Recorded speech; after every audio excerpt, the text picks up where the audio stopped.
নামাজের জন্য তাদেরকে বলো, আল্লাহর ভয় তাদের অন্তঃকরণের মধ্যে সৃষ্টি করে দাও। আর এই নামাজ পড়তে হবে জামাতের সাথে। নামাজ পড়তে হবে কিছুর সাথে?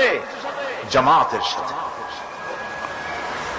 রাসূল করিম সাল্লাল্লাহু আলাইহি ওয়াসাল্লাম বলছেন, হুজুরের কাছে, আল্লাহর নবীর কাছে হযরতে আবু হুরায়রা রাদিয়াল্লাহু তাআলা আনহু হাদিসটি বর্ণনা করেছেন। হুজুরের কাছে একজন অন্ধ লোক এলো। সেই অন্ধ লোক এসে বললেন, হুজুর আমি তো চোখে দেখি না, জামাতের যে গুরুত্বের কথা আপনি বললেন, আমাকে কি রুখসত দেওয়া যায় নাকি? আমি অনেক সময় সাথী সঙ্গী পাই না, আমাকে কি রুখসত দেওয়া যায় নাকি? হুজুর বললেন, হ্যাঁ তোমাকে রুখসত দেওয়া গেল।